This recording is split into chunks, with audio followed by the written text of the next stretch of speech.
Hello, everyone. Welcome to an exciting spoiler cast. I am Captain Logan, and joining me tonight is Dan. Hey. Can you hear me? Yes. Oh, well, you're supposed to say hi, everybody. It's me, Dan. I heard you say, and with me tonight is Dan, and then you said, Dan, can you hear me? Oh, okay. I cut out on you. Awesome. Yeah, okay. Yeah, we were talking for a few minutes before the show. We had no technical problems, and now that we're actually broadcasting, fantastic. Never fails with Google Plus. Never fails. Yeah. So Dan and I, well, you have to say Google Hangout now because they're getting rid of Google Plus, like the whole rest Thank of it. God. Like, Yeah. how many users do they have left? 2? 19 maybe, and somebody's dog. But what I'm worried about is that somehow that will take this. So I hope we don't lose Hangouts. That's what I keep worrying about. But I hopefully doubt not. they get rid of it. So many people on YouTube use them. It's so ubiquitous now. I doubt they'd get rid of it. Yeah. So hopefully not. But there's other ways to broadcast now, even through YouTube. So I'm hoping they don't get rid of this. But yeah. Really? So anyway, everybody, thanks very much for joining us. Dan and I are flying by ourselves tonight. Eric wasn't able to make it, so you'll get Eric's thoughts on Into the Spiderverse on the Omnibus next week. We are taking a little bit of well, not a hiatus, but we're pushing it back a week for lots of reasons that I talked about on the Captain Logan show last week. And so the omnibus will come out right at Christmas. We'll have a Christmas omnibus right around Christmas. And you'll hear Eric's thoughts about this movie. Then Dan and I wanted to go ahead and do a spoiler cast together because Dan tries to show up for all the big Spider-Man stuff. And we're going to talk the ins and outs of Spider-Verse. Now, I want to say I watched this a couple of days ago, and I have written like 2 or 3 rewinds since then. So I'm going to need Dan to help me kind of jog my memory on this movie a little bit. But we'll give some general thoughts and tell you how we felt about it, and then get into massive spoiler territory. And we're going to try to take a lot of questions tonight, if at all possible. So feel free during the show to and like, I'm not going to be able to constantly scroll up and look at comments. So like, try to drop things in after Dan and I give our general thoughts, and then I'll start mostly using your questions to facilitate the conversation. So Dan, let's go ahead and get right into it. And I also want to mention Danny wasn't able to make it tonight either, so we don't have a chat moderator. So we're gonna do the best we can by ourselves. Dan, it's so good to see you, buddy. It's good to see you too, and I'm glad to be here. Thanks for inviting me. Of course, man. Always. So Spider-Verse, or Into the Spiderverse, which is maybe not the most apt title, because the Spider-Verse kind of comes to Miles, you know, like it's in his universe, and then there's other Spider-Man from others. So like, he's not into the Spider-Verse, but I guess we go into the Spider-Verse. That's true. Yeah. It's kind of like he's like our window into the Spider-Verse, which is kind of a cool thing. To the Spider-Verse was an idea that I was not real keen on, because Dan and I have not made our opinions on this a secret. Neither of us were a big fan of the Spider-Verse idea or that arc, really. Did we ever actually review that? I don't know. I remember hating it when it was coming out. I don't remember. I think we had stopped doing our regular Spider-Man reviews by then. I don't think we got around to reviewing it. It's not memorable enough for my hate to have lasted like long, but I remember not liking it. So at the risk of giving too much away about my opinion on this movie, it's better than that. Oh yeah, I would compare this very much to the Civil War film, in the sense that they improved dramatically on the source material. I would say the big difference is Civil War was still like a semblance of that same story. It's very different, but the same basic premise is there. Like even story wise, you know, it's Captain America versus Iron Man, and there's legislation and stuff about whether superheroes should tell people who they are. In this, what's left is the notion of Spider-Man's from different universes. It is not an adaptation of that story. Yeah, they kind of just shoehorned that idea into the Miles Morales origin story, which shouldn't work, but it did really well. I guess I'm giving away my opinion on the movie. I really liked this movie. I thought it was awesome. I was surprised by that as well. Yeah, I just wanted to set this up a little bit before we got into thought. It is a straight up through and through origin story, kind of flipped on its head in a way. It's like an origin story on top of stuff the movie assumes that you already know about Spider-Man. So it's like, what if you did an origin story where you had a bunch of other people that were already the superhero that you're following, and he had to learn the ropes and catch up. And that kind of made it fresh to me as an origin story. Yeah, it's not a very hand-holdy movie. And we in some ways this. It ain't hand-holdy enough, and we'll talk about that. Yeah, we talked a little bit about some of this movie lets the comic books do some of the heavy lifting, especially in places that I think are in the detriment of the story. Yep. But as a Spider-Man fan, that didn't really matter to me because I obviously was privy to all of that kind of stuff. So, sure, strictly speaking, for your own personal experience, if this movie is for you, that works fine and you're not confused. But looking at it a little bit broader, there are some problems for general audiences with this. Absolutely, absolutely. I think the biggest problem that I saw in terms of the comic books doing the heavy lifting is the motivation for the main villain of the film, which is Kingpin. If you don't know, like, how... Who's got this giant body and a tiny head. Yeah, and I didn't really care for the voice they had for him. I thought he was a little bit too New York gangster-y. Yeah. Like, I expect Kingpin to have a little bit more of a sophisticated voice, but I guess this was the ultimate version, so maybe they were going for something different, because the takes on all of the villains in Miles' universe are so different than even some of the stuff we've seen in the comics before. So maybe that's what they were going for. But anyway, with Kingpin specifically, if you don't know like how much Vanessa means to him in an obsessive way, his motivation is just kind of like, oh, my family's gone, and it's not really all that well developed. Like, obviously, it thematically plays into what they're doing with Peter Parker and Miles Morales' paralleling character arcs in the movie. But I wish that we would have gotten a little bit more time to establish like what their relationship was like, for the purposes of just telling the narrative as a standalone film. But that's just me. William Parcell has a really interesting question, Dan, which is, what's the deal with Kingpin rights? Did they have to go to Marvel for permission to use him here? That's a good question.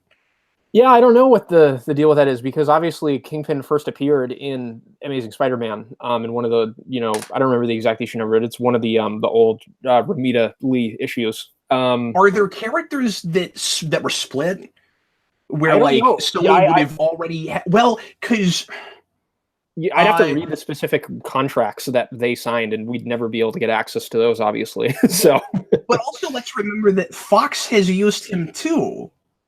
Yes. So he was on film first with one of their movies with Daredevil. Yes. And then Marvel Studios is using him years later with the Netflix shows. So he must somehow fit in a bunch of different contracts. Yeah, I don't know how all that stuff works. Anyway, I just think that's interesting, and I thought I would throw it out really quick.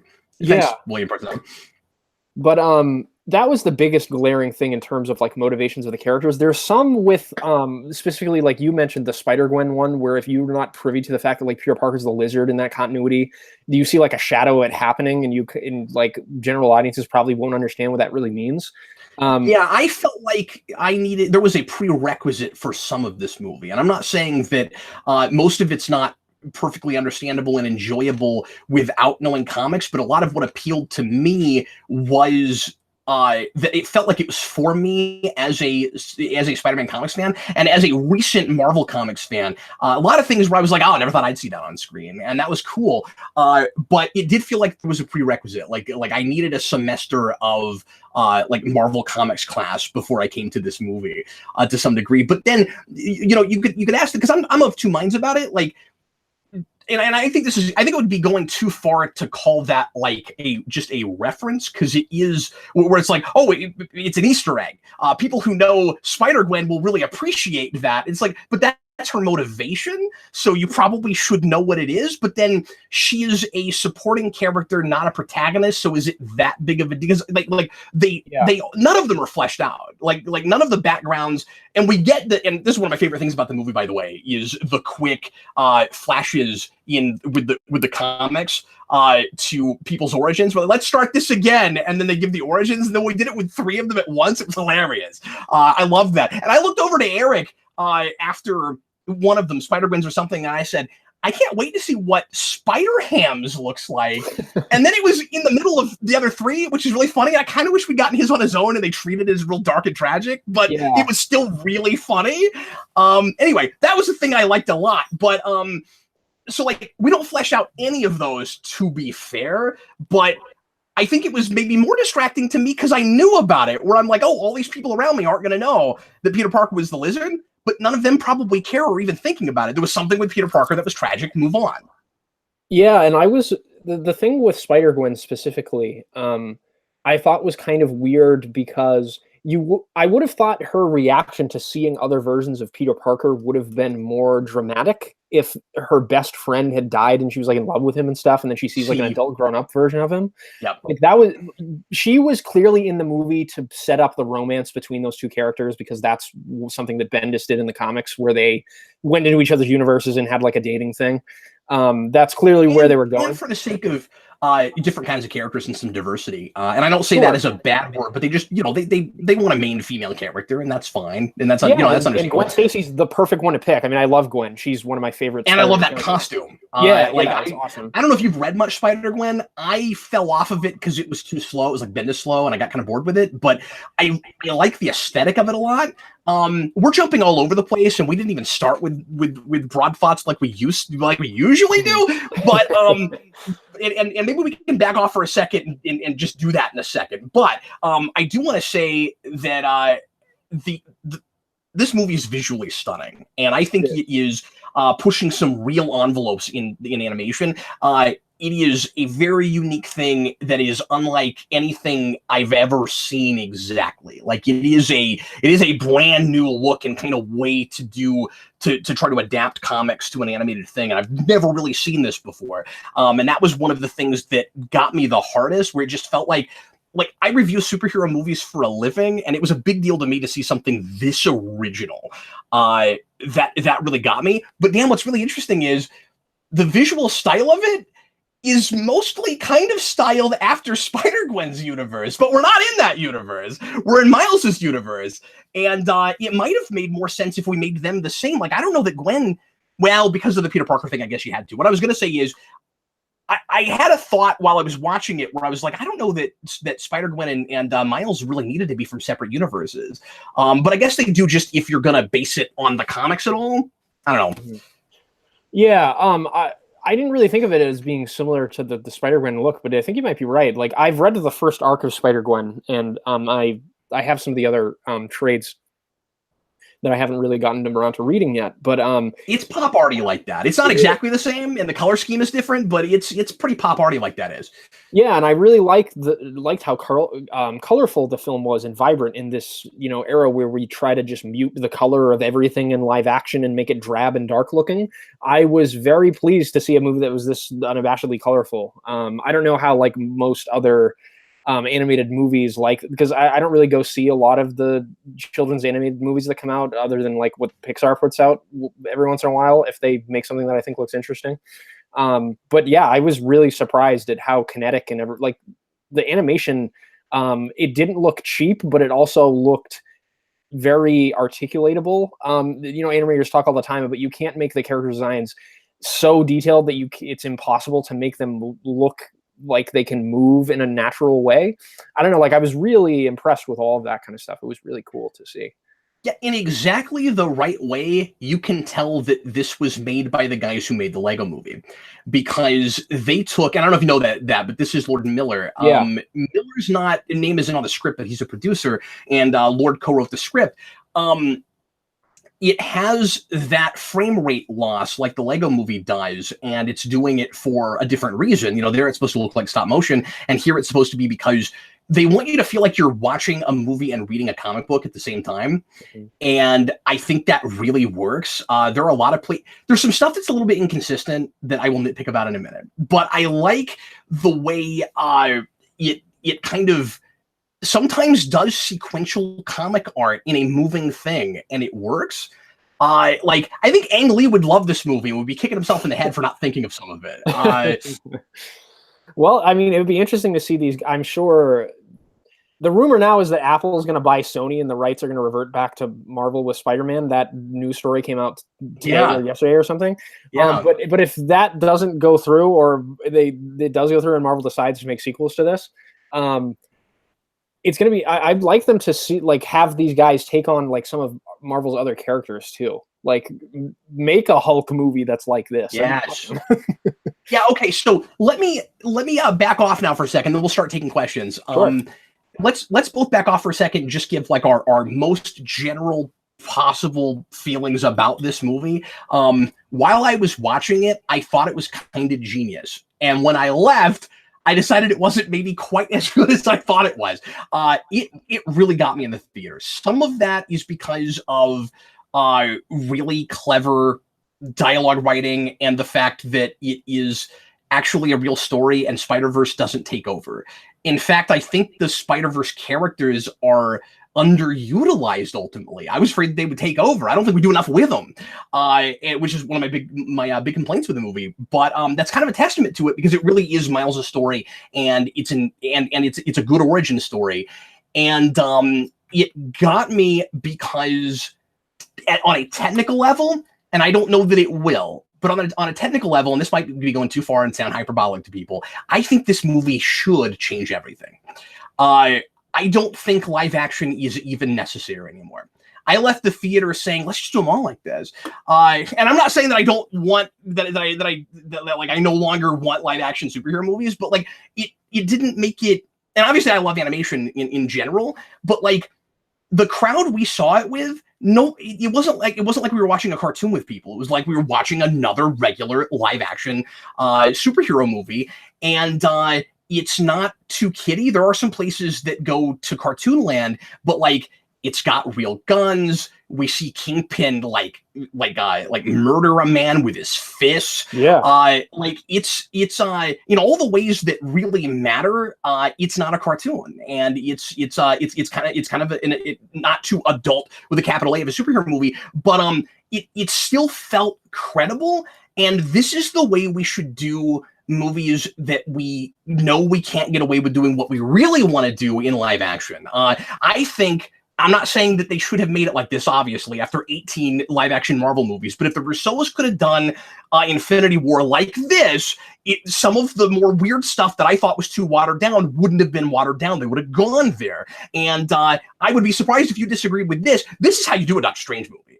We really should be doing Doctor Strange like this. Yeah, and, absolutely. I hope that this opens the floodgates to where we can make more movies for general audiences and for adults in this country and not just Japan that are animated. We finally got one. And that was a big deal to me. I really hope it does. And to your point about the violence, like in particular, I was thinking about the final fight where Kingpin is just beating Miles into a bloody pulp at the very end when they're on top of the bridge.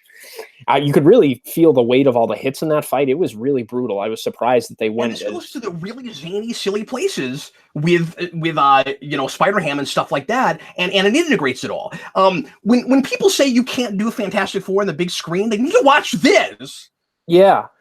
I mean, as far as you were talking about like smart dialogue writing and stuff, it did go to some places where they had like dumb, because I'm just not a fan of like that meta humor, Deadpool-y kind of stuff. I just can't stand it at all. I hate it. And they went to those places a few times, but it didn't annoy me because the story they were telling was so good. And I would argue with you a little bit, and you said that it's really Miles' story. I really felt like Peter Parker was a co-protagonist in this movie. Like I felt like the Peter Parker that we bring in has an arc that's just as important to the film and important to the entire story of the movie. And I was just really pleased because I'm much more of a fan of Peter Parker than Miles Morales. Obviously, I like Miles, but I went to the movie to see Peter Parker, and I was so pleased that they developed him to that degree. It was great. He has an arc, and you certainly, and Miles gets him through that arc. They're both important to each other. They develop a symbiotic relationship. It is thematically very important to the movie. It feels like more of Miles's vehicle because it's his origin story, and it clearly wants to set him up for more of his own movies. Sure, absolutely. And so I would say that you can make the co-protagonist argument, and I don't disagree with that at all. But I think the goal is Miles first, and obviously he gets a lot more screen time, and we spend a lot more time with him. Yeah, it's in his universe too, and it's in his universe. Yeah, so like I think a movie can be someone's like one person's movie, and still have multiple protagonists, if that makes any sense. Yeah, absolutely. I don't even think we have a disagreement on this, really. You know what I mean? Yeah. Yeah, I was just very pleased with all of the just the quality of the storytelling, where we're really trying to dig like into these characters and show like what Spider-Man is at its essence. Like all of the characters in the film, especially Peter Parker and Miles, we find them at low points in their life, and they really don't think they can dig themselves out of those holes. And the movie is they say it multiple times in the film, like when at the end when Miles' dad is just saying, "Get up, Spider-Man, get up, Spider-Man, just keep trying." Like that's what the essence of the character is. He's filled with self-doubt. He always gets knocked down and he fails. But the inspiring thing about the character, and that what's cathartic about him and what makes him human, is that he always learns from his mistakes and gets back up and tries again. He never gives up. And I loved that was the central theme of the movie. It was great. Yeah, and I've heard some people who really like this, like we did, say that it's the best of the Spider-Man movies we've had on the big screen. I'm not willing to go that far yet until I've seen it more and really think more about it. I don't want to say that, but I think it is the best Spider-Man movie so far in everything serving that central idea. And it's not just like responsibility constantly thrown in our face, like it's about that, but it is also more broadly about what you're talking about, the constantly like, you know, falling and getting up again. Everything serves that. I like that the MacGuffin is a thing that should have fixed the problem in 10 minutes, but something Miles did ruined it, and so the movie continues. That's classic Spider-Man. Classic Spider-Man. Yeah, he messes it up, and he's got to pay for that. You've got those actions and consequences. I think one of the most powerful scenes in the movie is when he is tied up with webbing on a chair and just has to listen to his dad through a door. And this is a character who has a lot of anxiety, and he kind of like me uses talking a lot as a defense mechanism, and he's not able to really use his powers effectively until he's forced to just shut up and listen. And I really like that. Yeah, that also felt like a real consummate Spider-Man scene to me. Oh yeah, I mean, talking is Peter Parker's defense mechanism as much as it is Miles, you know. And I liked that we changed Miles a little bit from the comic book counterpart here. We made him a little bit more connected and interested in sort of the urban world of the city that he lives in, and that's how he relates to his uncle through like the art, like spray painting thing, and how he's more about being creative than doing the hard science work at the prep school that his parents, you know, want him to do. I liked all of that kind of stuff. You know what's funny? He's like that Mandalorian chick in Rebels. Oh, Sabine? Yeah, kinda. Because he's got that art thing. He's all about the spray paint. Yeah, I thought of that immediately. I was like, oh, he's not Sabine. Oh, he's just Sabine. But yeah, I liked that. He's sort of uncomfortable with authority, and that's kind of like a theme of the early like Ditko, Lee, and Spider-Man stories. Like he has an uncomfortable relationship with his dad because he doesn't want to be seen with his friends who are all like hip and cool, and he's riding to school with a cop, you know, like all that kind of stuff. It's classic, like kind of being uncomfortable in your own skin as a teenager sort of thing. And they go to some obvious places where like he directly talks about how it's like a puberty thing when he's sweating and stuff. That was a little on the nose for me. I didn't really need that, but that's kind of, I get what they were doing with all of that stuff. It was well done otherwise, you know. It's for the best stuff that we did, because that was the weakest stuff in the movie, I think. Yeah. Or at least it was pretty weak. Like the way he meets, nothing about the way he meets Spider-Man works for me at all. It's awful. Because first of all, and some of this is just like plot stuff. And I don't know what you think of this idea in the first place. This seemed a little too hokey cartoony for me. When Spider-Mans from other universes get together, they can tell that they're spider people because they all have spider sense and they go off at the same time. Okay, I don't know about that.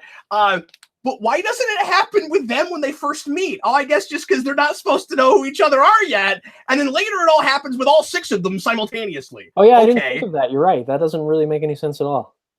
Yeah.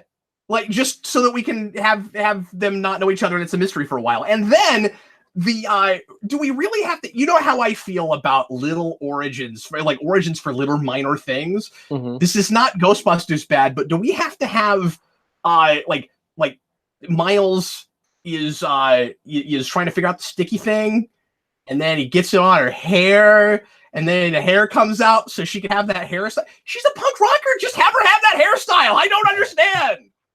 Yeah, I mean, I didn't really mind that just because, like, that scene I thought was kind of cute, like them bonding and stuff like that. It reminded the characterization of Gwen. Doesn't need an origin for her haircut. Yeah, I mean, I guess, I don't know. It didn't bother me as much as it did you, but it reminded me, her characterization reminded me a lot of the Emma Stone take on the character mixed with the Spider-Gwen one from the comics, where she's got that like punk rocker in her. But the scene in the classroom with them reminded me a lot of the way that Emma Stone and Andrew Garfield meet in the Amazing Spider-Man films, where like she's kind of attracted to him because he's an outsider and all that sort of thing, and he makes a bad joke. I don't know. I thought that was all. Hold on. Is that true? Does he meet her before he gets his powers? I don't. That's what Jeff Emerson in the comments says. Again, I've seen it one time. If that's true, then I retract that. Because of course, he had his powers when he grabbed her hair, obviously. So and that is what? Isn't that the scene they meet in? No, they meet in the classroom before that. The scene I was talking about. Okay, but then that still should happen before it happens with the 6, right? No, that should have happened already. I think I'm still right about this. Yeah. Yeah. I mean, he should have at least known that she was a spider person when he stuck his hand on her hair. Yeah, that doesn't work. And they're together several times before it finally. Yeah, it's weird. Yeah, it is weird. But yeah, I quite liked Gwen's characterization in the movie. Punter says that it did happen. Maybe I'm just forgetting it. That they had a flash, but maybe they just didn't know what it meant or something. Again, I saw it one time, so this is not important. Let's just keep talking. Let's just keep going. One of the things that I thought was really interesting was the kind of deep cut references that they took from Spider-Man comics, like some of the weirdest stuff. Like they took the female Dr. Octopus from when Doc Ock gets killed in the 90s and a woman takes over in his place. I was like, that you're going to go to that place? That's really so weird. Random. I didn't even realize that that's where it was from. Yeah. And I did not remotely call that. That was pretty great. Yeah, I didn't even expect to see that character again because they like had her talking about like alternate universes in that classroom video, and I was like, oh, this lady's like going to be a character. This is interesting. Let's go ahead and start taking questions. So you guys go ahead and start mentioning things that you'd like us to bring up that we haven't talked about yet. Dan, real briefly, just is this a great movie or is this just a solid watchable movie?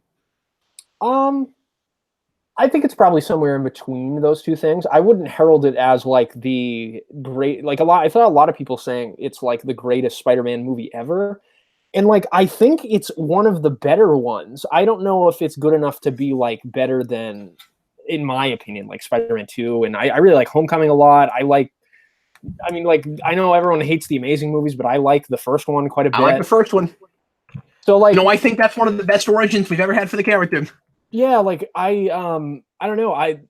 I'm generally not displeased with Sony's output of Spider-Man movies. Like they've made 2 that I think are flawed. Like 3 is definitively bad, and I liked things about 2 despite its flaw. Amazing Spider-Man 2 despite its flaws. So like I don't know. Like I think it's just another string in a line of Sony like doing a great job making movies with this character. Personally, but that's my opinion. I think we've overblown Sony's track record with Spider-Man as if it's DCEU bad, although it looked more that bad until ECU was DCEU bad. I'm gonna go this far. This is what Sony should be doing, and they should not bother with changing their relationship with Marvel right now. Let Marvel keep making live action.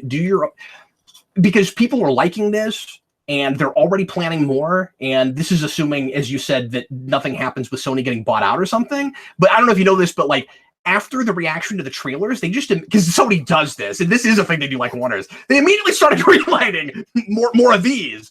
And really? Which ones did they greenlight?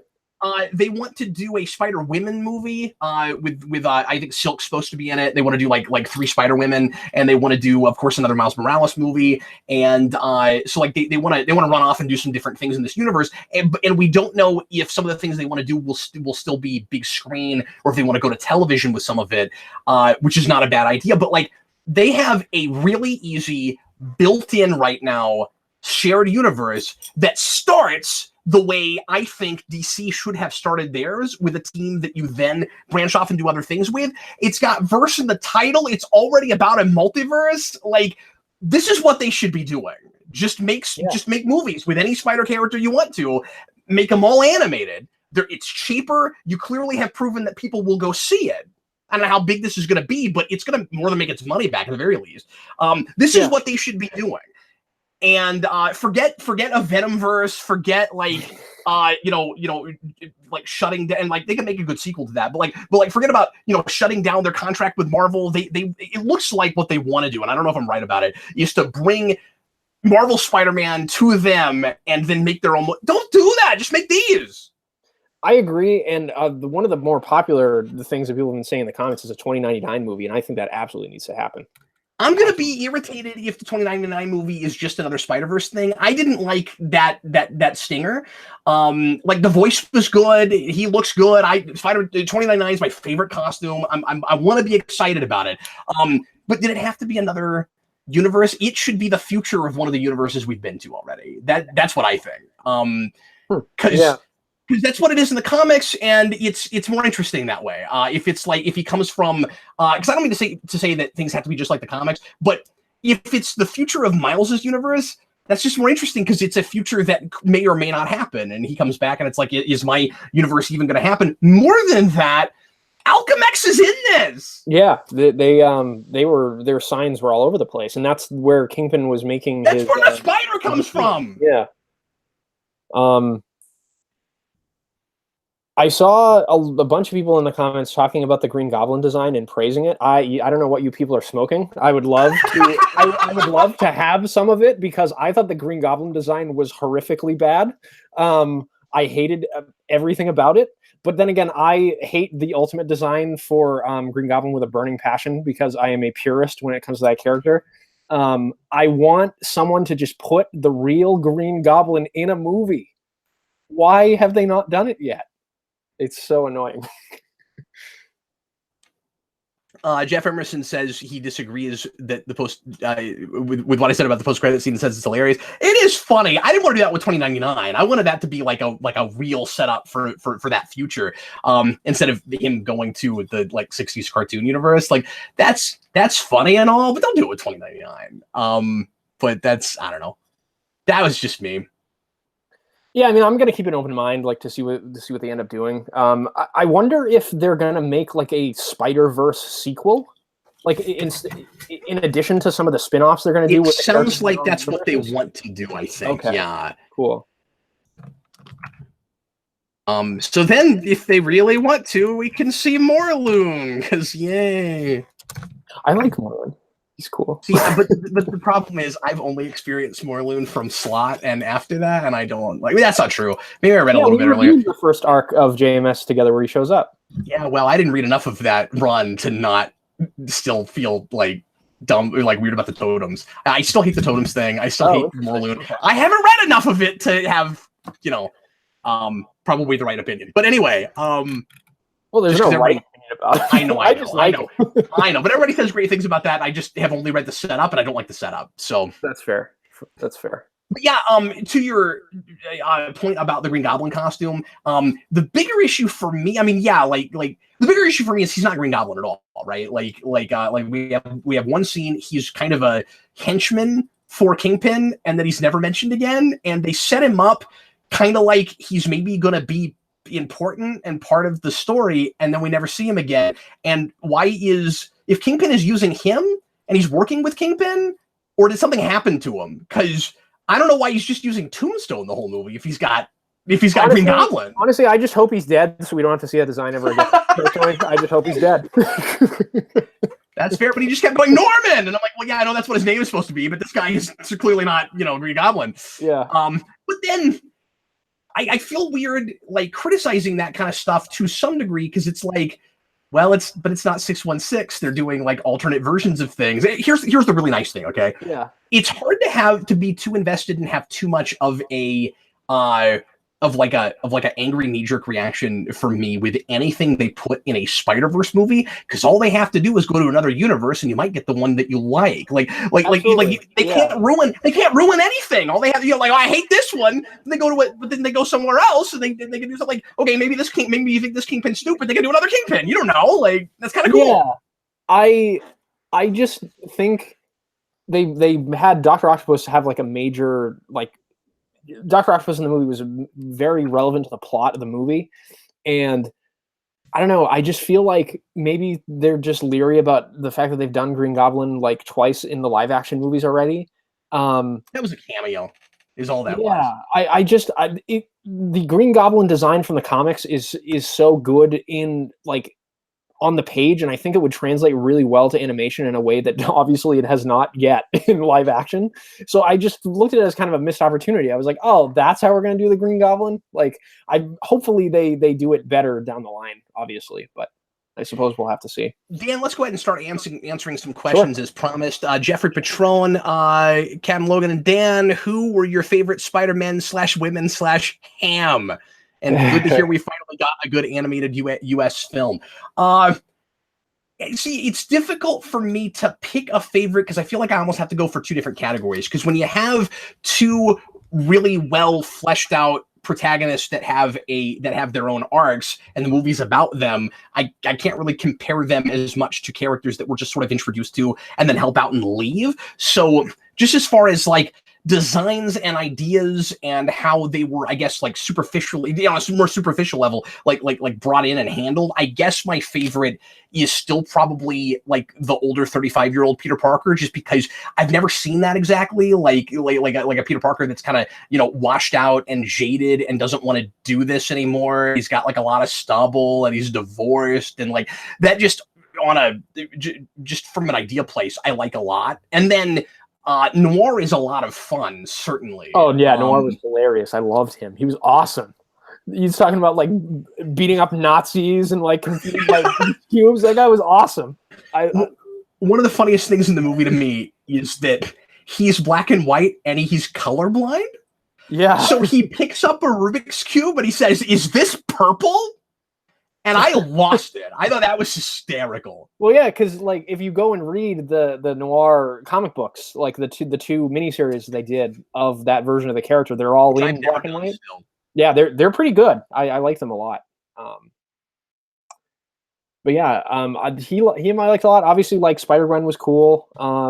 I can't really say there were any of them I disliked really. Like I liked all of them being there. Yeah, we didn't really do that much with the anime chick, but she was still fine. Like she was hysterical. Every time she appeared on screen, I just died laughing. Did you really? Yeah. I didn't think you care for that. No, because I think like the overreactions from anime are just one of the stupidest funny things ever. I'm not a big, so you didn't mind that was in this movie? I'm not a big anime person, but like when I see anime things that like have people do those like overreactions, I just think it's funny. Like it takes me out in a like funny, this is stupid way. So I was just laughing at her the whole time. It was so entertaining. I do want to mention after you said that I appreciate that this movie takes advantage of the medium as much as it does. This should go without saying, but we constantly try to do things in live action that we can't quite make look as good as we want to.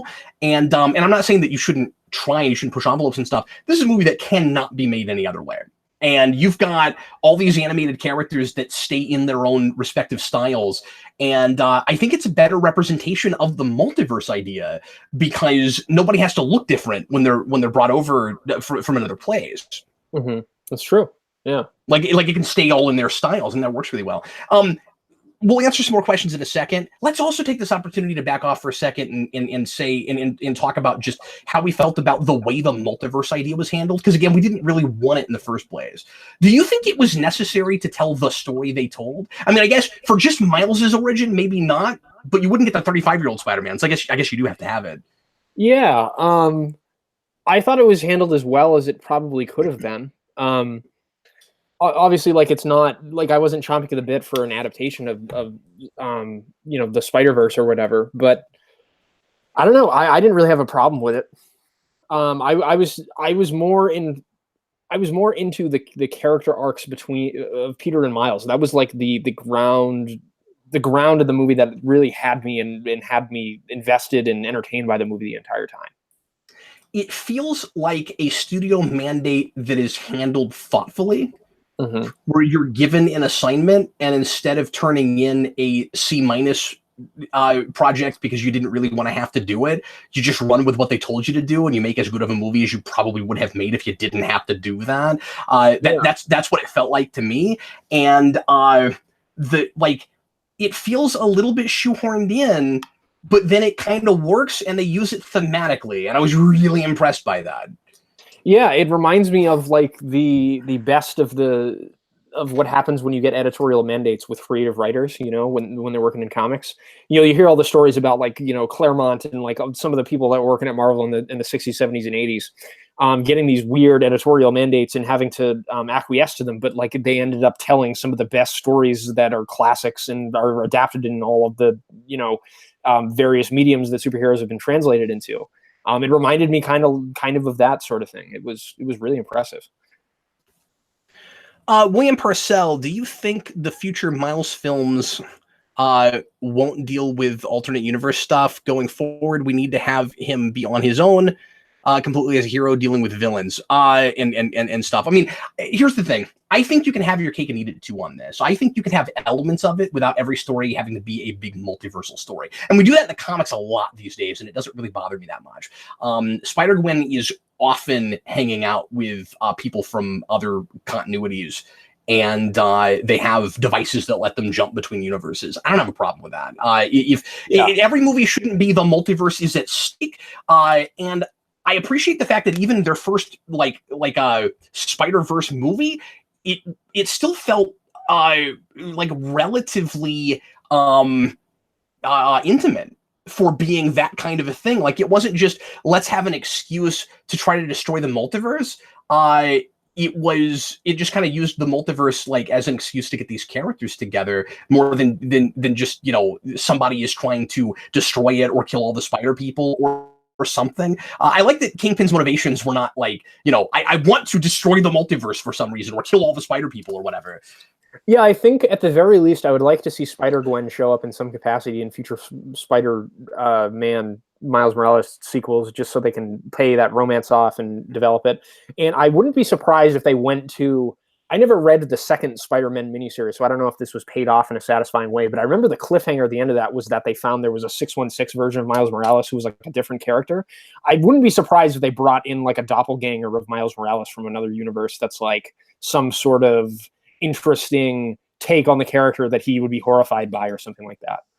You can certainly improve on that because, maybe it got better, but I read 2 issues of that and quit. It was awful. Well, and everyone raved about the first Spider-Man miniseries, and we didn't think it was that great. Yeah, I didn't care for it. I don't know what people were supposed. Yay, we got them together finally. It's not a great story. But anyway, no. I'm with you. They could do something like that. I was kind of surprised that Miles never talks about himself in another universe. Like if I found out that there was a multiverse, the first thing I would say is, "Well, I wonder what I'm like in other universes." And you have a villain who's trying to get his family from another universe. That was real quick. That's a question I had with Kingpin also.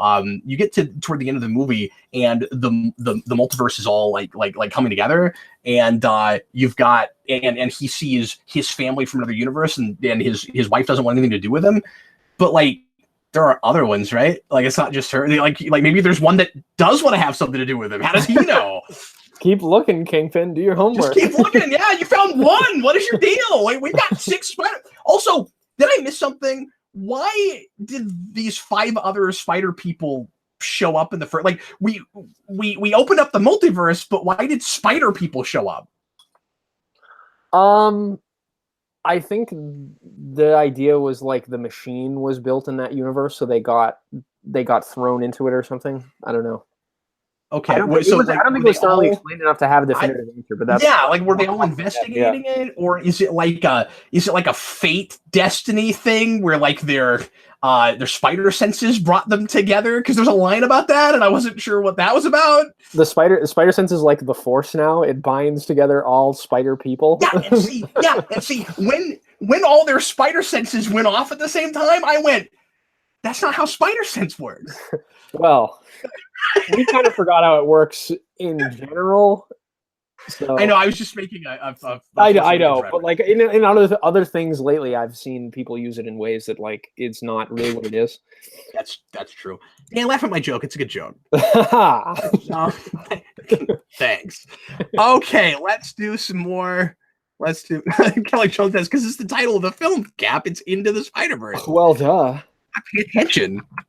Okay, we are going to try to rattle through some of these here. Says we're going to feel silly when we look back in the chat. Yeah, okay. About what? I don't know. What are we going to feel silly about, Ponder? So, I guess mission accomplished. Ponder says spider people showed up because Miles's Peter was shoved into the portal. Okay, but why does that make other spider people show up? Look, I saw it one time. I'm just I'm not. This is not me saying like a huge criticism of the movie. I'm not remembering it. I'm asking the question. Yeah. Did I miss something? How come it happened? I'm asking the question. This is what first impressions are like. When Peter's the actor with the dimension beam, it sucked all the spider people through. Yes, but why didn't Miles get sucked into another universe? Why did they all come to him? Is our question. Yeah, and why just spider people? Like.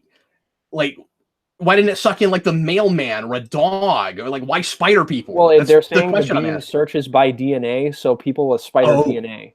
Oh, is that what it was? Oh, okay. I missed that. I just Okay. Yeah.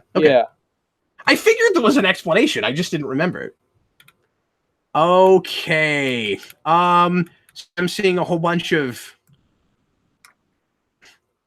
John Early, one of the critics who saw this, didn't like it because of the animation style. What do you think of the animation? I liked it a lot. I was worried it would be headache-inducing, and it wasn't. There are some things, and this is more of like a choice of things that are put in than a visual style thing. But I'm going to mention this earlier, Dan. This is not a huge issue. We are inconsistent with comic book stuff versus film stuff. So you get narration boxes, which was fun. But sometimes you'll have a narration box and a character thinking, it's Miles, and Miles thinking at the same time, and you'll hear him say something and you'll see it. And then sometimes you'll get a narration box without hearing him at all, and you just read the narration box. And sometimes we just get things from his head. And it seems completely arbitrary when we're using comic book stuff and when we're not. Yeah, that didn't really bother me too much. I just thought it was cool to see like the narration box in the certain scenes and stuff, and like so especially I was thinking the one where he was running down the street, thinking that people were like looking at him and stuff, and you would see like the narration boxes kind of like fly by as he was running. I thought that stuff was really cool. That stuff was great. I just think that sometimes it's maybe like just a cool spectacle thing before it's like a useful narrative tool, and sometimes it is a useful narrative tool, and that's the reason that that I even thought of it is that like they do use it to tell stories sometimes, and in other ways it just feels kind of gimmicky. Sure, yeah. Not a huge deal. Super fun to look at, and like I said, it did feel like reading a comic book and watching a movie at the same time. Yeah, especially when they legitimately like just opened pages of comic books and showed them to you. It's awesome. William Purcell, do you think going forward they might need to invest in some new villains? The problem with Miles in the comics is that he doesn't really have his own villains, with the exception of his uncle, and I guess he means kid, and then he dies. I don't think they need to make up new villains necessarily, although I'm never really opposed to that if they end up being really cool. But it is an alternate universe, and in Ultimate, we didn't make up new villains as often as we reimagined them, so I don't think there's any reason not to just keep reimagining villains for Miles. And also, there's so much stuff in this animation that you can do that you can't do as easily in live action, and they'll probably get to use villains that will never show up in live action movies. So I kind of hope that they make up new ones, because most of the designs that they used in the movie for some of the classic ones were horrid. Like, I hated the Scorpion design, and I hated. What did you think? I didn't like that either. What did you think of the Doc Ock design? I mean, it was like a reference to that old, like that 90s period where, you know, Doc Ock was a woman. So like I don't particularly like that, because that character is not interesting from the comics, really. I prefer. She wasn't really interesting here either. She was kind of just a henchman, but she was scary, and that was fun. Yeah, so like that was fine, I guess. I mean, it's not. I'm not saying like, oh, it's cool because it was in comic books first, but like, right, it was fine. The Scorpion design I just thought was dumb looking, and the Green Goblin one I thought was dumb looking too. The Prowler design I thought was really great, and the sound effects with him were awesome. Excellent. Yeah, we should talk about him. People in the comments are also asking for that, so let's mention that. I thought he was handled really well. I think one of the strongest things this movie does is adapting Bendis' original origin for Miles. And I just thought of this.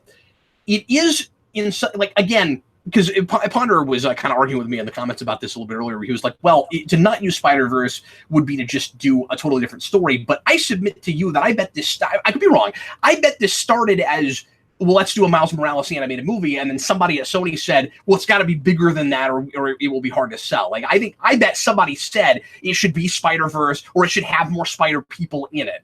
And then Avi Arad tried to put Venom in it, and someone said no. Yeah, exactly, because he's the most popular character, and Carnage was going to be the villain, and yeah, it was a whole thing. But no, I think one of the best reasons to use Spider-Verse, one of the best arguments for it, is that it keeps the original Miles origin intact, which isn't even intact in the comics anymore because we got rid of the Ultimate Universe, and I don't understand his backstory anymore. Now, I haven't read everything. Maybe at some point we explain it better, but like, once we get past Secret Wars in the comics and we get to, and we're doing more Miles stories, I don't know how he was inspired to be Spider-Man, because he doesn't remember he's from another universe, and Spider-Man didn't die. I don't know what's going on there. And this brings it back and makes it intact, and does it within its own continuity, and that's great. Yeah, I haven't read a Marvel comic in years, because I have not been at all impressed with their output. But yeah, that's really strange. I liked Miles in this movie, the way they handle his origin just about as much as I've read him in any of the comic books. I liked all of the changes they made to his character, and particularly with the Prowler, I thought he was scarier and more interesting than even the character that we had in the Bendis arc. I liked him a lot here. And he's only in half the movie. I mean, they did a really good job developing him. Yeah, he's a little bit more of a better uncle in this, and I understand why Miles wants to have a relationship with him more so than in the Bendis arc, because he's clearly kind of a bad person from the outset in the Bendis comics. Like, you can tell that there's something off with him. When you first meet him in this, like, he likes art, and he's more of a street level urban kind of dude connected to the world that Miles wanted to be a part of when he was longing to go back to the public school and see all of his old friends there. Like, I get why they have that connection and why Miles admires him so much in this movie. A little bit more than I even got it from the comic books. It was really well handled. Yeah, and you don't get the sense, and this works really well in the comics. We just did it differently here, and you have to maybe to truncate it. But here, he's not really like trying to manipulate Miles to do anything, or like he wants him to not be like him. I think this seems like a guy. If I'm not projecting too much, this seems like a guy who is like feels like he's trapped in the world he's in, and he doesn't want to bring Miles down with him, and he's kind of responsible about it. There are places where he's like, "Oh, you should probably go home now," and I was impressed with that, because like he's a really and when he's in the position where he's gonna have to kill Miles, he hesitates hard. He cannot decide if he's gonna do it or not once he finds out that it's Miles. And you can understand why they relate to each other, because they're both, their passion at the outset is it's both art, obviously. Like, they're both really into that, and they're both kind of trapped in a world at the beginning of the film that they don't want to be in. Like, Miles talks about how he feels like an elitist, and he doesn't want to go to this school. He'd rather just be out doing his art and sticking stickers on stuff. And his uncle's kind of the same way. He's in this life of crime because he has to make a livelihood, and he can't make money off of his art. And Dan, they kind of connect over that hobby. It's really, really sweet. I may never buy a Miles Morales comic again. and I haven't been lately, but Miss Gordon Green Beanie says, I didn't know this. In the comics, Miles' new origin is that he beat up a Skrull of Spider-Man during Secret Invasion and got Peter's approval. Oh no! That's awful.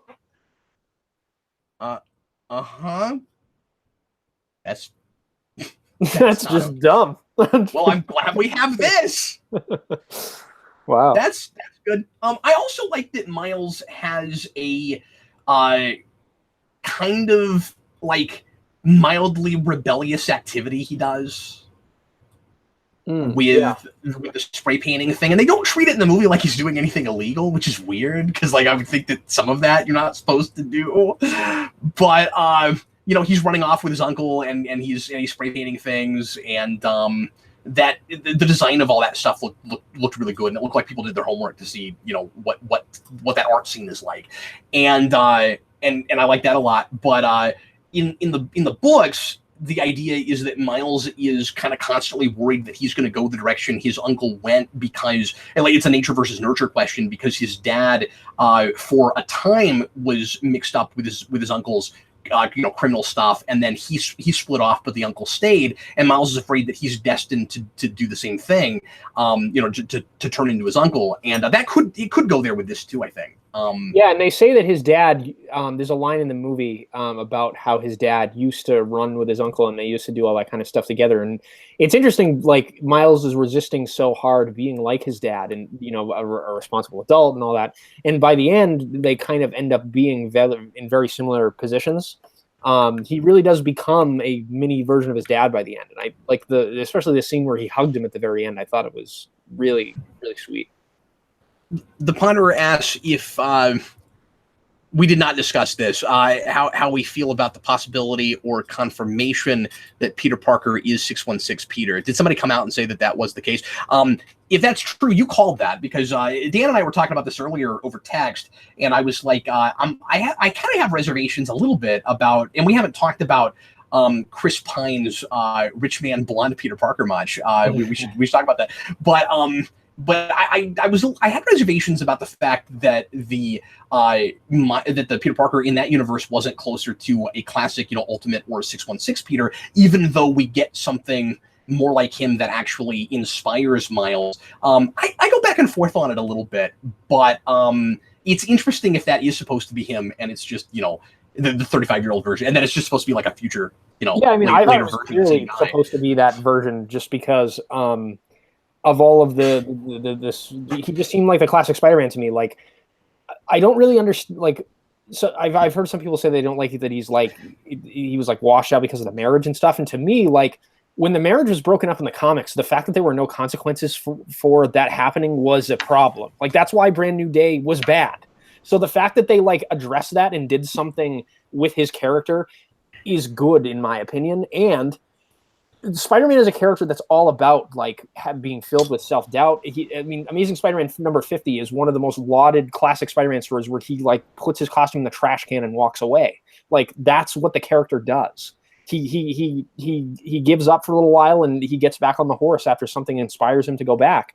And in this movie specifically, it was Miles Morales, and they have lessons to teach to each other. And I thought that worked really well. I liked that a lot. One that works really well too.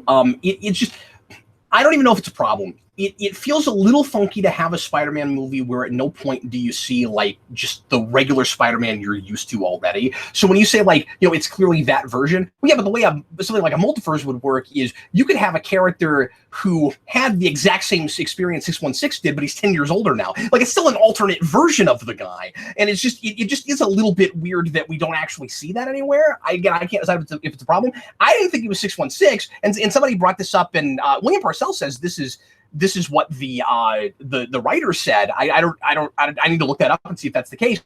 I thought he was supposed to be Raimi's version. Because there's a lot of Raimi stuff in that background. Yeah, they do reference a lot of stuff when they show like some of the stuff that he's went through, like the but kid. then there's a little bit of that also in the first montage with the Miles Morales universe version as well, when he's doing the emo Spider-Man walking down the street thing. And if that was supposed to be Raimi's version, I wouldn't have done references to it earlier. Yeah, I mean, I don't think getting caught up in the semantics of like this is the 616 of the Raimi is useful. I think like the one that teaches Miles is supposed to be a version of the classic Spider-Man we all know and love and we came to the movie to see. Like that's what I was thinking when and they sort of put moments in there in his past that like Spider-Man fans that know the classic version of the character are familiar with. Like I thought that's what they were going for. Well, here's the thing: we're kind of talking about and arguing about two different things right now. So like you're right, story-wise, thematically, movie-wise, character-wise, it all works and it's fine. I'm not talking about that. Yeah. I'm just saying that as a Spider-Man fan, and this also goes to the kind of the questions about general audiences. Is it going to be weird for regular people that they don't recognize a really familiar normal Spider-Man just on the superficial face of it? I think we are arguing about the same thing because I think the one that the 35-year-old one is similar is the essence of who Peter Parker is as a character. When you have the whole movie all together, because you have to get to the end and he has to, but all I'm saying is I don't know that won't turn some people off where it's like, where is Spider-Man? He's not in this movie. You see what I'm saying? I mean, Spider-Man 2 is the most lauded Spider-Man film of all of them, and the movie's about him giving up. Like this is something the character does that people know. I get that. In the consciousness, like that's who he is. But I'm like, I get all of that. I'm talking about something much more superficial, which is simply we don't have a like 22-year-old or like 16-year-old Peter Parker in this movie, and I think that's going to be weird for some people. And it is weird for Eric, and he will talk about that on the Spoilercast. But that's an argument he and I had, and I made your arguments. And what he's complaining about is that the version in Miles's universe, unlike Ultimate, isn't like a regular classic Spider-Man, and I think and he'll talk about this. I think he feels like our main universe is too much of like an alternate universe and not like a classic standard Spider-Man world. I don't know if I agree with that, but I get the reservations and I share them like to some degree. I guess it didn't bother me because like the main universe is supposed to be Ultimate anyway. Like I didn't go in like thinking that it was going to be similar at all to the universe that we know and love from the comics, Yeah. I just kind of I went into it with an more open mind, I suppose. I don't know. No, and I did too, and I didn't even think about it until after the fact, and now I've questioned it a little bit, just trying to decide if it's a problem. Yeah, I mean, it didn't bother me personally, but I guess if that's something that other people have said and have a problem with it, that's up to them. But this is a very minor thing I'm talking about right now. I think the lack of teenage or like young 20s-esque Spider-Man is kind of covered by having Miles in the movie. Maybe that's why they didn't feel like they had to have it. Precisely. He's the teenage, young, hip version of Spider-Man. That's why I didn't really mind it personally either. But anything else we want to talk about with regards to Prowler? I don't know if we finished that.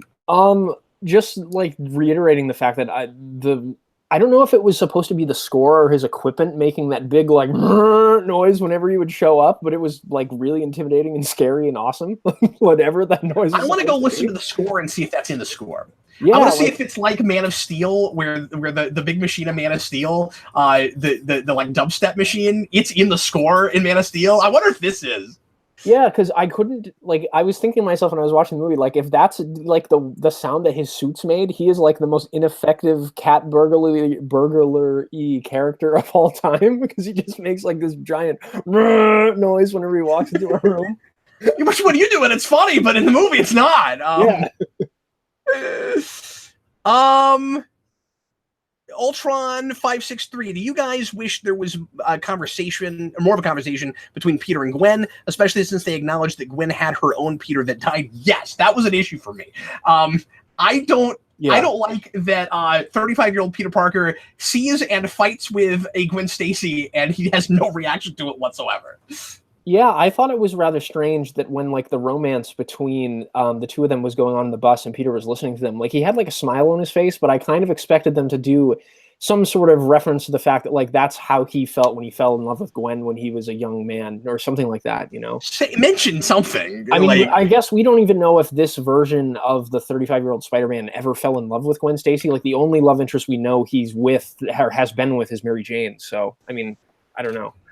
I guess we can't assume that because they're all. You know what? That's true too. Yeah. Well, but see, that is one of the awkward things about this movie is that it is built some on expectations if and like assumptions if you're already familiar with Spider-Man. So there are some things that it wants you to just like already know, but then other things it doesn't tell you, and so that is problematic. Yeah. Can I tell you one of my other big issues with the movie? What was your other issue with the movie? Well, okay, I say big. This is not necessarily a big issue, but it kept happening, so it was distracting. It was compounded, so it felt like a bigger issue. I hate it when things do, and this is a more cartoony thing. I hate it when I think I've only ever seen this really no, Star Trek has done this too. I don't like it when we have a pseudoscience thing like you're in another universe and you don't belong there. So if you're there long enough, eventually you're going to disintegrate. And the way we're going to visualize that and show that is that you'll just occasionally glitch out a little bit. And like it is a thing that should happen gradually. Like you should be getting sicker and sicker, but I don't know how you really make that work with the story they're telling.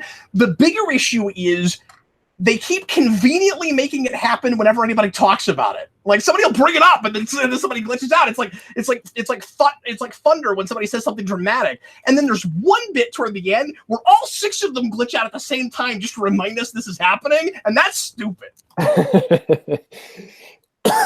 Yeah, I see what you mean. I mean, it's all like pseudoscience-y stuff, so I wasn't really thinking about like it in that much detail when I was watching the movie. But if it is just this kind has of been an issue for me in other things, and so I noticed it very quickly. If it is there to just like remind the audience, I agree with you. That is kind of dumb.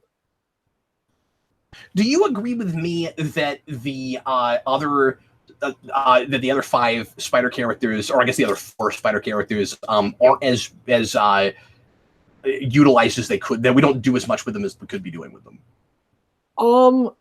I think that the movie could have been longer. I mean, I would have sat there for longer because I enjoyed it a lot. And fleshed out the characters a little bit more. For what we had, I don't know that there's any space in the movie to develop them that wouldn't have been a detriment to the dual protagonist story they were telling with Miles and Peter. I don't even know if my issue is development so much as screen time. Sure. Like Spider-Man is, I keep forgetting he's in the movie, and they are so scared that characters like him in Noir will take over. They don't do enough with them, and I don't just mean that we don't know enough about them. I mean they don't get enough moments. They don't do enough stuff. Yeah, I mean, I liked Noir. He was like one of my favorite things about the movie because I didn't know Nicolas.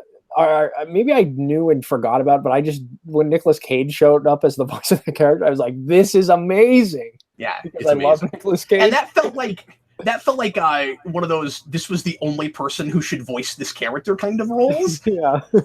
Everyone else that I was familiar with disappeared, and I needed the credits to tell me they were in the movie. Like I didn't know that was Chris Pine, and Chris Pine is singing a crazy Christmas song. I didn't know that was Chris Pine. Yeah. Who did they pick to play Miles? Was it anyone of note that we would know? Nobody I think I've heard. I mean, it's a kid, I would assume. So it's probably somebody that hasn't done a lot of work, but I don't know.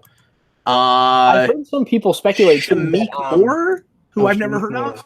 Okay. Shameik Moore is a dancer and rapper guy. Oh, so that's why there was a rap song done by him in the credits of the movie. That's cool. Yeah. Yeah, because I noticed it was the same guy's voice. I was like, oh, they had the kid who did Miles do a rap. He hasn't done a ton. Interesting. One of the things, I don't know if this was intentional or not, but I heard some people on the internet say that the change in Miles' hair design was to kind of make it look a little bit more similar to the way that Donald Glover's hair is, as opposed to the shaved haircut that he has in the comics, because obviously the inspiration for Miles was the fact that Donald Glover campaigned to play him in the movies. And I forgot about that. That would be a cool call out if that's what they're actually doing. That'd be awesome. I like that. I like that look. Let's just keep talking about like superficial physical things. Apparently, I don't actually talk about story stuff tonight. I'm just like, let's talk about all the superficial things. It's Michael Reed says, I love Noir and the Rubik's Cube. You know, I should be sick of Rubik's Cube jokes. And they worked in this. Yeah. And they didn't like beat it over the head. Like he talked about it like a couple times, and then there were just like shots of him like in his universe, like finally solving it. And that was really funny. It didn't become obnoxious. Oh, that's interesting. Because Eric said he wished that they had done this, but then decided against it because the performance wouldn't have been good. Carl Maxey says, Cap and Dan, they tried to get Tobey Maguire to reprise his role for 616 Spider-Man. In a way, that would have been great. But I've heard him do voiceover work, and it wasn't good. Has anyone played the Spider-Man video games from when the Raimi movies were out? The voice acting in those games is awful. Yeah. No, this guy, whatever Tobey Maguire would have done, this guy did a better job, probably. I think Tobey, I mean, I don't want to speculate, but I would imagine Tobey Maguire, his career hasn't taken off after those Spider-Man movies, unfortunately. I don't even know if he would be up to revisit that at all, you know? Yeah. I mean, it probably isn't this far. Is it like asking, Hayden Christensen to do something with Star Wars again? Like, yeah, I don't know. Yeah, that's a whole nother thing too. yeah, exactly. Eric, can you think of anything else that's major that we haven't gotten to talk about yet? We're over an hour now.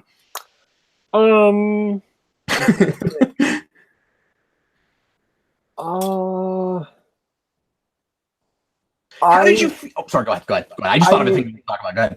I did like that Aunt May in this movie is a little bit more similar to the Ultimate Aunt May design in that she like welcomes all the spider people into her house and like helps them like with. I mean, the Ultimate Aunt May doesn't have like a bat cave shed spider thing in the Ultimate Comics, but one of the cooler things I think Bendis did with the Ultimate Comics is. Oh, did I just call you Eric? Did I do that? Oh, did you? I didn't even notice. I'm so used to work with Eric, you guys. I'm so sorry. Sorry, Dan. That's okay. I know who you is, but in the comics, Bendis like has the kind of Spider-Man and his amazing friends thing happening, where like all the superheroes are living in Aunt May's house, and I would totally be up for that being a thing in the Spider-Verse, like having Aunt May be like the Alfred of the Spider-Verse in these movies. Yeah. That'd be cool. See, I liked that while I was watching it, and then after the fact, I questioned it a little bit just because it seemed like. I don't know. It seemed like the Spider-Man in Miles's universe was made like a super rich guy just to set that up for the end, and it felt like one of the more cartoony things in the movie, maybe. Yeah, I mean, like we said, I don't know if this was on camera before we started recording. It was clearly inspired by the Dan Slott take on Spider-Man, where he was like basically Iron Man for a couple of years and had like a company and had robot suits and all that crap that was dumb. But yeah, like I thought they made that work as best as they could in the context of this movie. Like it wasn't offensive to me because like the Spider-Man that was like involved with all that stuff died pretty early in the movie, and we were dealing with like the actual one, I guess. It's just maybe a little bit convenient so that he can get all of his stuff at the end. Sure. Like it's weird when he says I made this suit, because he didn't. Because he just spray painted it, and then Eric and I were talking about this where Eric really dislikes Alfred Pennyworth Aunt May as I'm going to start referring to her, and he thinks it's too cartoony, and again he didn't like that they went with that version of Peter anyway. But one of his big complaints was she makes the web shooters, and I said, well, you don't know for sure that she didn't make the web shooters in the same way that Miles made his costume. Maybe she just painted them. Yeah, I mean, the thing with Miles's costume, like spray painting it, was hysterical because I'm like thinking of someone trying to spray paint fabric in real life. I'm like, that would just look horrendous. That would just not work. It works if it's the right kind of material, because it's not just like a straight up pliable fabric. It's probably like what am I trying to think of? Like Kevlar and stuff. Like if it's, I don't know, if it's like some of the suits that we've had in the movies where it's more textured and stuff, it'd be more solid. So like you probably could spray paint on it. I don't know, like spray paint like chips off and stuff too. It's like that's true. That's it. Probably doesn't work. Very specific surfaces for it to cling to it. So I mean, it's a cartoon movie, so I was like, oh, that's fine, I guess. But see, that's the thing is so often I had to remind myself I was watching a cartoon. So when I went to those places, I didn't really want it to do that. Yeah, I suppose. Yeah, I mean, I kind of liked the fact from a character perspective that Miles used his artistic skills to make his Spider-Man suit his own unique thing. Like, I thought that was a cool idea for his. I like that a lot. Yeah. Forgetting about like the realism of it or whatever. Like, I thought thematically that was a cool idea. Hey, you're the one that brought up the space thing. I didn't have a problem with that. Yeah. I had no problem with that. I didn't have a problem with it. I just thought it was kind of weird. I was just thinking to myself, like, that would not work in real life. Just for the record, that was not me nitpicking about that. Okay. Okay. Any final thoughts, Dan? I'm trying to think. Oh, you know what? Real quick, we have a couple of super chats. Oh yeah, that's right. People are paying us to answer their questions. We should probably do that. That would be terrible. Yeah, we hadn't gotten any until now. It puts in a $1.99 super chat. What do you think of Kingpin's design? Oh, I just think it's hilarious. I kind of like it. It's really funny. Yeah, I thought he was. I mean, he was a little too big and hunchbacky for my taste. But I think they were going with David Marquez, the guy that drew the second volume of Ultimate Spider-Man when Bendis rebooted it. That's kind of what his art style looked like when he was drawing the Kingpin, because the Kingpin and Mysterio were the two villains in the first arc. And Kingpin is drawn with kind of like that over-the-top largeness and the face that's like in the middle of his torso. So I was like, I guess that's like what they were looking at when they went with that. So, you know. All the villains are super exaggerated in this for whatever reason. Yeah. So, like, I'm not in love with any of those designs, but I mean, the Prowler one was the one that I was like, yeah, that's really true. Cool. That's true. But he was a person. Yeah. He was an actual person. All the other villains are like, I mean, Kingpin at least has like a motivation that you understand, but he's not a person really. Yeah. Bag Studios puts in a $49 super chat. This is Spider-Man Mask of the Phantasm. Animation beat all live action versions to date. Personal favorite Spider-Man or Spider movie. Absolutely delighted with the film. I think it's fair to compare to Mask of the Phantasm. Certainly. The animation is absolutely brilliant. Yeah, I mean, I still think I like Spectacular Spider-Man more as an adaptation and animation of the character, but I think this is pretty close. I mean, it's really great. I enjoyed it a lot. I find it hard to compare it to other things because it feels like comparing comics to movies, which is one of the things I like about it. Yeah, one of my sort of misgivings with the MCU as it's went along is how they've watered down a lot of my favorite stories that they've adapted into the films, and how they're kind of, I don't know what the right word is, but they've taken a lot of the pathos out of those characters that I liked about them in the first place, especially the Hulk. Like, Thor Ragnarok ruined that character. He just runs around like a stoner now and is a laughingstock. But I am really intrigued by the fact that we're making animated movies that are true to like what the essence of these characters are with this one. I hope it sets a precedent, and Marvel like really looks at this and sees that there's a market for it. And see, I'm glad you brought that up, because that's one of the big things I like about starting so late, where this is like a bunch of comic book stuff, whether we say that it's exactly like it was in the books or not. I'm not saying that this, when we were talking about the different versions of characters, I mostly meant like representations of them, not like this is wholesale the 616 version, or this is wholesale the Raimi version. I like starting with such recent comic material because we can move forward and not adapt. This should be the Spider-Man shared universe that doesn't adapt anything. It uses it can use elements from different things, but like I don't need anything in this universe to take a story from the comics and adapt it. That's not what this movie does. It tells its own story, and it uses some things that are familiar, and it can run off with itself and do whatever it wants to. I think that's really cool. That would be awesome. I'd be really intrigued to see, especially like a Spider-Gwen movie, and see like the alternate versions of all of the Spider-Man girlfriends and that are in a band. Like, I want to see that in an animated movie. That'd be awesome. Like Betty Brant and MJ and all, like that'd be so cool. It was really weird that we got like a glimpse of it, but we didn't talk about it at all. Yeah. couple more questions real quick. Carl Maxey keeps asking us about the Spider-Man, the Spider-Ham saying that's all folks thing and whether or not that's legal. That was a joke I made in the theater. Like, you can even say that. I thought that was kind of fun, but yeah. Yeah, I wasn't really sure about it either. I'm sure that there were mountains of lawyers involved in figuring out whether or not they could put that line in the movie or not, and they had to talk to someone at Warner Brothers to get clearance for it. I'm sure that happened. I don't know how protective Warner Brothers is over like lines that Porky Pig says, but they made it happen. I don't know.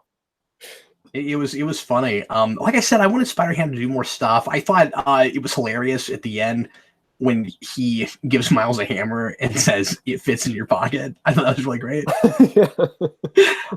When I started getting giddy when he finally starts fighting, and I expected it to go way farther than it did, and then it stops, and I was kind of disappointed.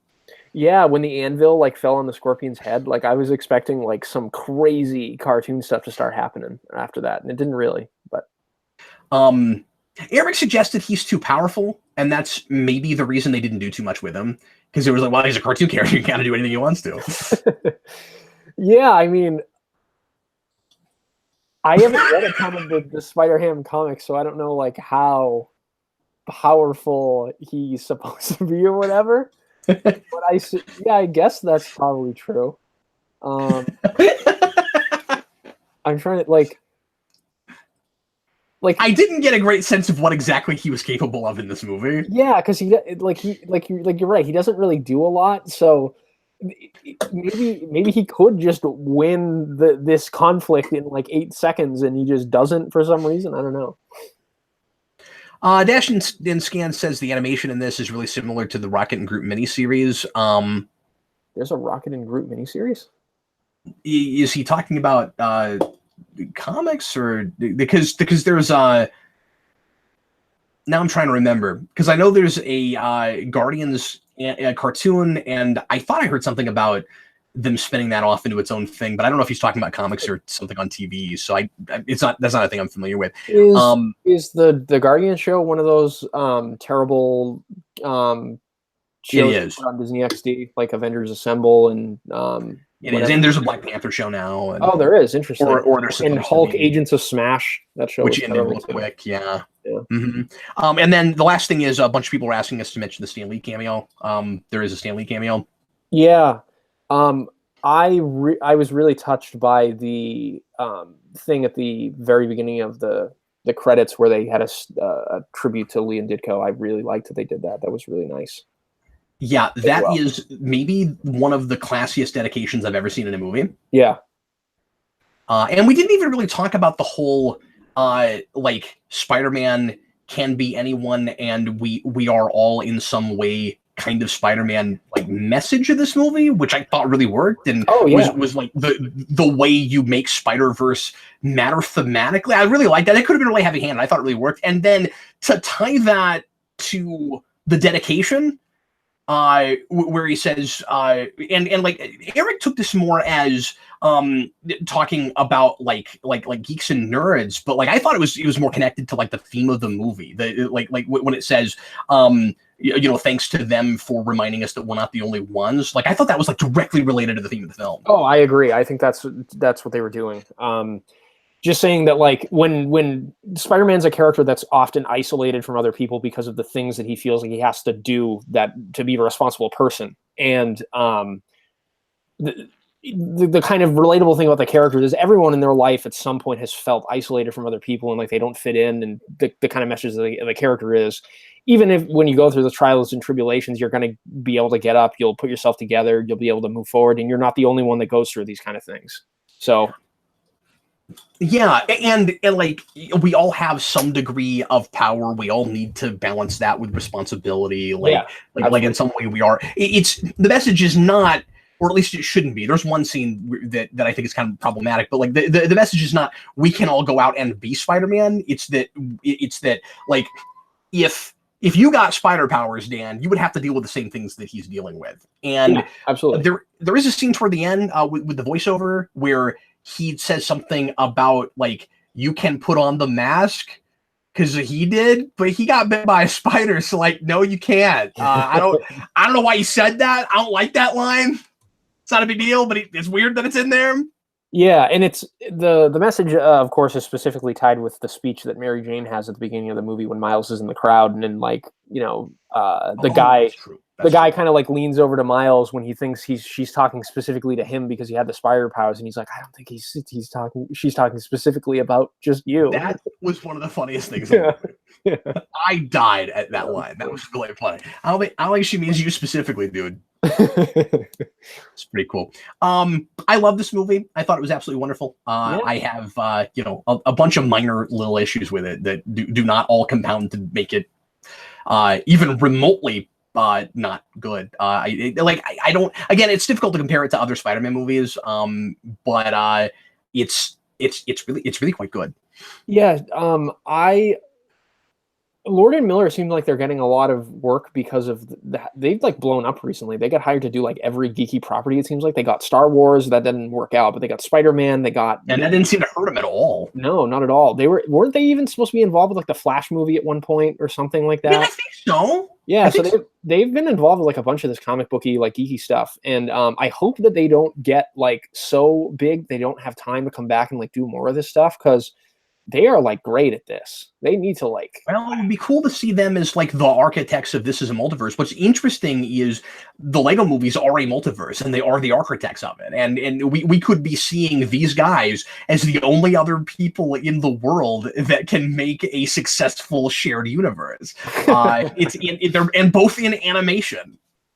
Yeah, I kind of forgot that they were making a sequel to the Lego movie because they did like all the spin-offs, right? Like Batman, and then what other ones did they do? They did Lego Ninjago, and then Lego Movie 2 comes out next year, and they've announced Lego Batman 2, which I'm surprised by. I didn't know that would happen. Oh, cool.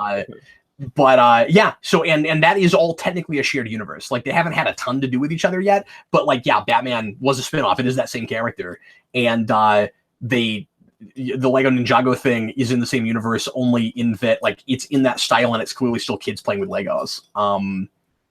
But it seems like it's supposed to fit. Well, I hope that they are able to keep on the ball and keep giving us animated movies to this quality.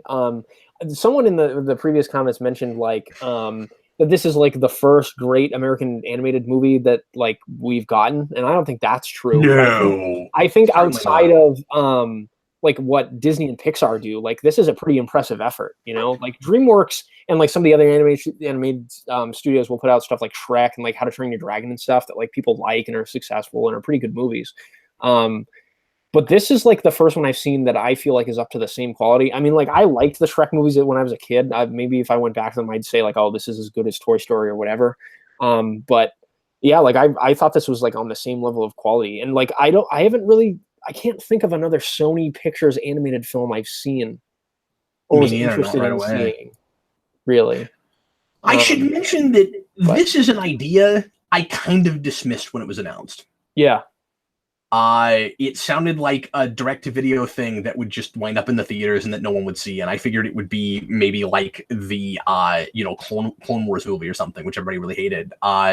And I just didn't even think about it. And then I saw the previews and I was like, oh, they're trying something new with this. Like, it's not just a throwaway thing. Because it feels like Sony's just throwing everything at the wall and seeing what sticks. And that is what they're doing. But they're doing what Disney did with Wonder Woman, where they let somebody make a movie and they happen to be talented and they didn't monkey with it too much. Yeah. It's interesting that I wonder what the budget for this movie was. Because like animated movies like this are not cheap to make. But I guess it must be like substantially lower than live action movies where they feel like they can let people take risks in this medium as opposed to live action because they don't have to pay the actors as much. I mean, a lot of the reason animated movies don't cost as much is because you don't have to pay live action actors to act. That's true. Yeah, you don't have to get like Tom Hardy to be the star of your movie to sell it like they did with Venom. Yeah, nobody's getting a $20 million paycheck to be in this movie. I would like them to bring the black suit Spider-Man as an alternate version or something into the Spider-Verse thing, because I want some on-screen modern representation of the black costume from the comics, because that was my favorite costume. Where was it? Yes. Where is that? Can we have that, please? I know. Come on, people. Make it happen. This is, I'm gonna say it, yeah, because we bring this up all the time. This is the universe to adapt Kraven's Last Hunt. This is the place to do it. And I said I don't need adaptations in this, but now that I'm thinking about it, if you're gonna, maybe I'm gonna take that back to some degree, because I'm just saying things. If this becomes a shared universe and it is supposed to be like, for the masses, not just kids, but like you can do kind of adult things in it too. Like do really stylistic things like that aren't going to translate as well to live action. This would be the place to do that.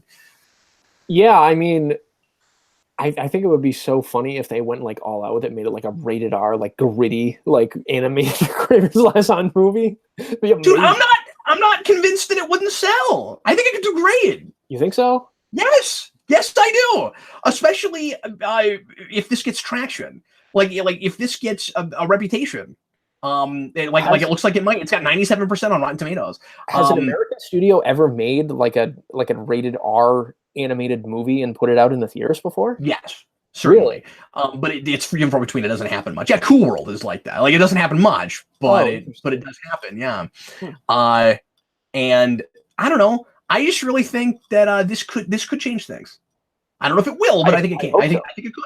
I mean, I hope this changes things in the sense that like Marvel realizes that there is an appetite for animation that does not insult the intelligence of the kids that are going to see it, because like the animated movies they have on Disney XD insult. I knew somebody was gonna correct me on this. Josh Gulisano says Cool World was PG-13. Well, maybe we haven't done that. I don't know. Someone give me an example. I don't know. Like, I know the Simpsons movie was PG-13. Was there a Beavis and Butthead movie that was released in the theater? And it was yeah, but I'm sure it was PG-13. And there was a South Park movie that was PG-13 in the theater, and then it was uncut in the, or maybe it went to the theater that way. I don't remember, but anyway.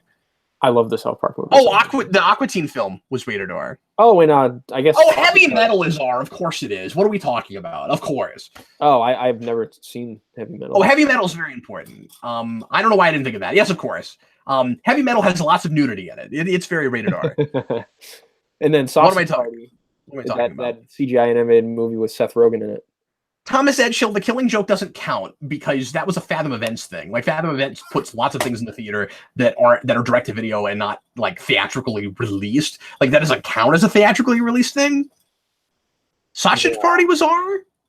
Okay. So I didn't see that. All right. Maybe. Well, no, of course. I mean, why would you go that? I mean, you can go watch whatever you want to, Dan. Right? Okay, Dan, we've been talking a while. Anything else that you want to make sure you bring up? Just go see the movie. I think if you like Spider-Man even at all, it's a really, really good time. I think even if you're not like a Miles Morales fan, don't know anything about him, like there's enough here that will make you a fan of the character, and there's enough for like classic Spider-Man fans, I think, that you can latch onto and enjoy. I thought it was a really great time. Dan loves this movie. He's going to go see it 5 more times. I don't know about that because I'm broke, but if Dan had more when it comes out on video on demand, I will definitely rent it again for $4. Oh, is that what you're gonna do? Do you not buy movies? I can't. There's very few. Like, I buy the Star Wars Blu-rays when it comes out. I didn't buy The Last Jedi because that movie's terrible, but I bought all the other ones that they've released on Blu-ray, the original trilogy, the prequels, and the stuff that Disney's put out. Stumble Reel, we did talk a little bit about the frame rate thing. Okay, I think that's going to do it for us. Thanks, everybody, for watching. Hope you enjoyed it, whether you are watching live or watched after the fact. Dan, thanks for taking time out to do it. I sure appreciate it, buddy. Of course. Thanks for having me. I hope that we can do this more often, like they release more Spider-Man movies, so we can talk about them more often. Well, we can talk about things that aren't about Spider-Man, Dan. That's you true. can come back for other things. Or we could do Spider-Man speculation cast where we speculate about the Spider-Man movies. We should do a Spider-Verse speculation cast and just make up all this random stuff. Like we don't have any ideas whatsoever of what could be done. I want them to do a 1602 Spider-Man movie because everyone remembers the Marvel 1602 books, right, guys? Right? Hey, don't I love 1602. No, I'm not saying it's bad. I'm just saying no. Me and you are the only people that remember that. You know. Okay, well, we would watch it, and they would immediately Oh, make I'd go see it. like Yeah. $20. So there you go. But yeah, Dan, I hope when you get some time off, we can get together and do some more Stan Lee Spider-Man, if nothing else. It's been so long since we've gotten back to that. Yes. And it would be fun to do. People miss page by page. We should. I don't know if we'll do it like that, but we should bring it back in some form. We could do page by page live where it's like story time when I read the panels to you guys. I like that idea so much. Oh, I was joking. That would be way better than what we were doing. No, it would work. That's a great idea. Oh, you're joking? Okay, all right. We do a lot of things live these days, and a lot of it's just more fun with a live audience. Yeah, I like responding to the comments and stuff. It's good. But no, I can screen share. Like we can technically do it. We could. Trying to think, like, do people really just want us to like read to them? No. We would do the same show we were doing, but we do it live. Oh, because that's why I said I was joking. I was like, we can do it like story time. Oh, no, we wouldn't just read it, but we do the same show, but we do it live. We'll Bill O'Reilly it. We'll do it live. We'll do it live, and then we'll read. You know, people will leave comments and we'll read them, and it'd be great. Comments and the book will be fantastic. Dude, we should not have brought it up because every one of the comments is begging for it now. That sounds web of. Yeah, we have got to talk about that. I love that. Like page by page, we shot like 11 or 12 episodes. There are one or two that never got up that we would have to go back and redo. But like, I don't know how often it would come out, but I'm willing to do as many as we can get around to doing it, even if we never get past issue 20. Like, it's really fun to do. Yeah.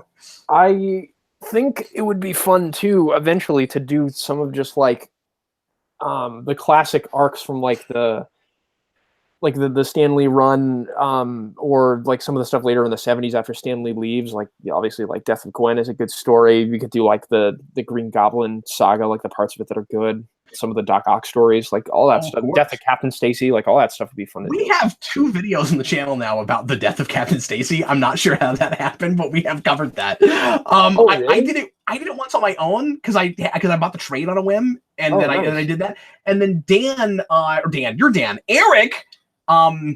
It's like with my kids. Occasionally, I'll accidentally call them by their name. But then when Stan Lee died, we covered a few Stan Lee things, and that was one of the things he talked about. Oh, cool! Yeah, that's like that stuff's great. Really good stuff.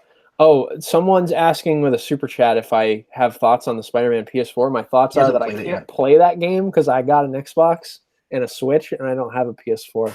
So somebody donate. Somebody donate to give Dan a PS4 because he's broke. He can't even look. He's so broke he can't even see Spider-Verse a second time. You guys, like, it is a problem. He is impoverished, Dan Torrey. Yeah, I live off of student loans, so like I just don't have income because I don't have time to work while I'm in law school. So it's real tight for money stuff. Kind of stinks. Everybody, thanks so much for watching and listening. Hope you enjoyed it, and I'm gonna beg Dan to come back soon to do some Spider-Man stuff. Yeah, we're gonna try to do it. So anyway, thanks for watching, and we'll see you again next time. I am Captain Logan, and I was Dan. See you later, folks. Bye.